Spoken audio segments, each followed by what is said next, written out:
Olá, meus irmãos. Norberto Peixoto, falando do grupo de Umbanda Triângulo da Fraternidade, para a nossa fanpage Pérola de Ramatiz, perfil no Instagram e canal no YouTube. Meu mais profundo axé, saravá, namastê. Eu lido com redes sociais, com YouTube desde 2007.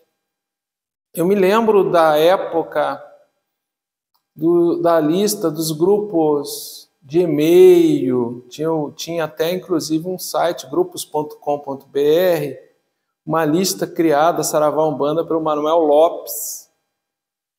E era uma lista que tinha muito movimento na época, um grupo de discussão, tudo por e-mail. E dava realmente, por vezes, discussões enormes assim, sobre Umbanda, doutrina, teologia de Umbanda. E dentro da lista existiam correntes, vertentes de Umbanda. E era até saudável aqueles debates, aqueles diálogos. Participava o Pedro Miranda, que as luzes de Aruanda eu tenho, Pai Pedro Miranda, e outros. E eu me lembro que, inclusive, aí, através dessa lista, eu conheci Mãe Assanha Porê-Peri, que depois veio me consagrar no Centro Espiritualista Caboclo Peri, como dirigente de Umbanda, eu já com casa aberta. Isto lá pelos idos, creio eu, de 2003, 2004, pouco antes, talvez. Depois começou a vir as demais redes sociais e o e-mail acabou caindo em desuso. Eu entrei no YouTube em 2007, criei o canal para falar de Umbanda e tal. Eu acredito que é um dos mais antigos falando de Umbanda, Norberto Peixoto. E desde lá, sempre vivenciando as redes sociais.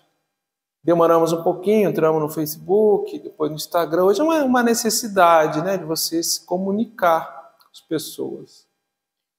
Mas o ponto que eu quero chegar é o que nós vivenciamos hoje em dia, que chega em alguns aspectos assustador. Há uma polaridade assim, no campo religioso que talvez seja uma absorção do momento da sociedade mais ampla que a gente está vivendo. É tudo muito de oposição. Pouco diálogo e vai por uma ruptura muito rápida de denegrir o outro, desconstruir o outro, impor a sua verdade.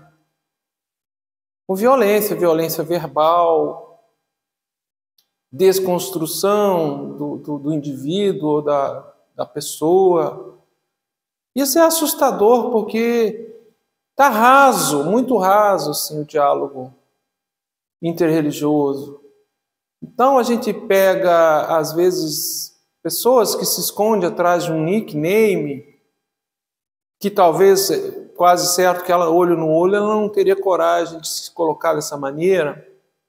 E a gente percebe que há uma intenção, há até um patrulhamento de desconstruir, tentar impor uma doutrina. A gente vê isso desses movimentos neo-evangélicos, que há um patrulhamento nos conteúdos de Umbanda, nas redes sociais, das religiões afro-brasileiras, um movimento orquestrado que começa no interior de certas igrejas, ordenado e orquestrado para desconstruir e impor, né, uma doutrina, uma certa violência, uma certa empáfia e sempre desconstruindo o outro. Mas esse movimento de ruptura, de oposição, de violência, parte também por dentro, por exemplo, da própria Umbanda. Nós temos muitos codificadores dentro da Umbanda, que querem impor a sua doutrina, a sua verdade, assim, de forma abrupta, violenta. Ah, Umbanda não é cristã. Por que você falou do Cristo? A Umbanda não tem adjar, é um instrumento, né? Eu até acho que eu tinha um aqui, eu não tenho nesse momento.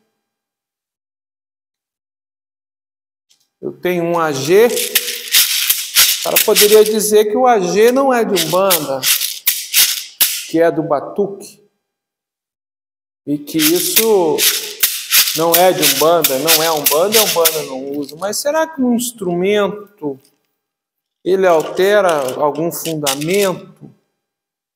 Altera a essência do que altera o caráter? Um instrumento que é utilizado para um canto, para acompanhar, enriquecer um canto devocional?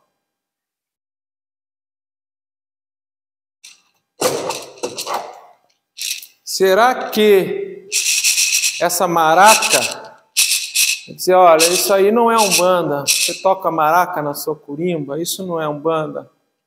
O que esse instrumento altera no fundamento, na essência da Umbanda? Ou você tem curimba, você tem atabaque, Umbanda não tem curimba. Ou Umbanda não tem isso ou não tem aquilo. Umbanda não cultua orixá. Mas quando nós cantamos para Iemanjá, para Xangô, para Ogum, quem é que eu estou cultuando?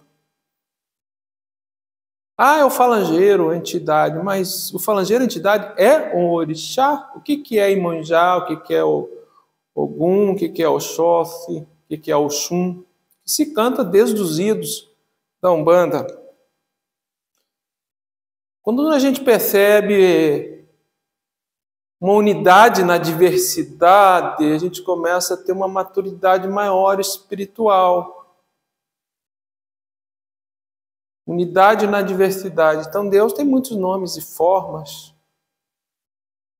Quando você canta para Deus, seja qualquer tradição, em devoção sincera e genuína, independente desse nome e forma de Deus, se ele for um Deus humanizado, como é a cosmovisão dos orixás, ou se é um Deus impessoal, que seria só nos atributos desse divino, independente de tradição, Deus responde. Se a devoção no coração do devoto é sincera. Então, esses irmãos e irmãs, todos nós somos filhos de um único Deus, que se deixam levar por essa oposição, por dentro da Umbanda, se deixam levar por essa oposição, por essa desconstrução do outro. Eles não entrou no coração deles ainda a essência da Umbanda, de inclusão, de respeito às diferenças e, fundamentalmente, de amar o próximo como a ti mesmo. Amar o próximo como a ti mesmo é respeitar o próximo, nas suas escolhas, nos seus caminhos, na sua devoção. Então, o caminho devocional para Deus, no campo religioso, espiritual, tem muitas possibilidades. Certa vez, um preto velho se mostrou em evidência e não era um preto velho, um yogi oriental. Um yogi oriental se mostrou na minha evidência e ele se transfigura, se transforma num preto velho sentado num banquinho dando passe. Poderia ser o contrário, esse preto velho se transfigurar num yogi, um caboclo, uma outra forma de apresentação, ou uma criança, ou um Exu. Então, você enxergar além dos nomes e formas, enxergar essa unidade, é maturidade espiritual, já é um amadurecimento espiritual. E não direcionarmos a nossa energia, nosso esforço mental, cognitivo, de expressão da nossa consciência para essas coisas tão pequenas. Ficar tentando desconstruir o outro, patrulhamento, né, no sentido rito litúrgico, o que o outro faz, o que o outro não faz, o que o outro usa ou não usa. Lógico que existem diretrizes que identificam as religiões, existem parâmetros que identificam a Umbanda, mas sem imposição, sem desconstruir o outro. Se o indivíduo ele se sente bem numa casa que não é de Umbanda, mas que faz um rito de Umbanda uma vez por mês ou quinzenalmente, lá baixa preto velho, baixa caboclo, fala-se de melhora do caráter, de reforma íntima, fala-se de valores que nos tornam seres humanos melhores. Quem somos nós, vãs mortais, de dizer que um raio de luz, da divina luz, não está ali presente e querer desconstruir o outro? Então eu divido essas reflexões. Nossa proposta no canal é ser mais intimista, mais dialógico, né?